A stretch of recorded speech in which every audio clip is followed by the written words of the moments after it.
So tell people exactly, I remember when I first got into real estate investing, I didn't even really understand what underwriting entailed. I was like, what do you mean there's these models? What does that look like? So tell people a little bit about what is a model? What are some of the data points you're looking at? What are you trying to get to? Yeah. So underwriting really is just a fancy word for a business plan, right? That's what it is at the end of the day. You need to, and to write a business plan, you need to know what the asset is worth. So the underwriting process is figuring out what is this building's worth and what is its highest and best use. And thirdly, how much money do I have to send to take it from its in-place value to its highest and best use, right? So it's kind of those three aspects and how you get there. And the underwriting model will take, there are thousands of inputs on one underwriting model that kind of they spit you out a return, or the best way to look at it is on an IRR basis. A lot of people don't like that because they can't wrap their head around the time value of money, but it takes into account the time value of money. And so, you've got to go through operating assumptions. So you got to sit down with a property manager, go over, okay, what's our payroll going to be?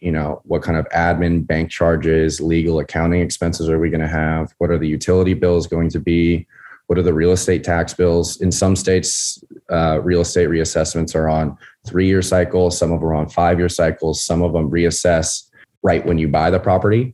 Some of them don't reassess at all, and they'll just have a spot reassessment whenever the city feels like it. So the real estate underwriting is a big part of the deals, getting that really, really tuned in, because if you make a mistake there, it could be deadly. Another big part of real estate, obviously, is the financing aspect. What kind of loan are you going to get? What kind of interest rate? How many years of interest only are you going to get? And then, the next part is probably, like I was saying, figuring out the current value, and then what's it going to take to the highest and best value while you're creating value on the asset. So, if you're renovating units, how much is that going to cost? If you're upgrading pools, if you're upgrading landscaping, if there's any sort of deferred maintenance, like our roof's broken, our windows broken, do appliances need to be replaced, stuff like that.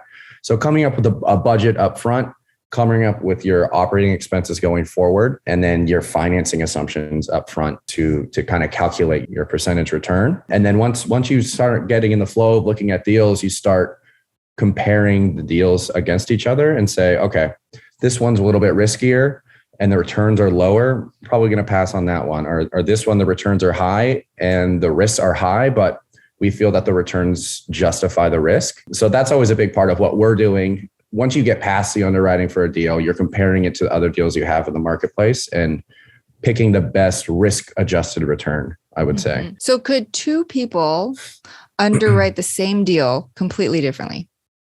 Yeah, totally. It's 100%. You could take, for instance, an old retail property, and some retail person might come in and say, hey, I'm going to just fix up the spaces and release it. Or you could have a developer come in and say, hey, I'm going to tear down the whole building and build a 5-story apartment complex on top of the land.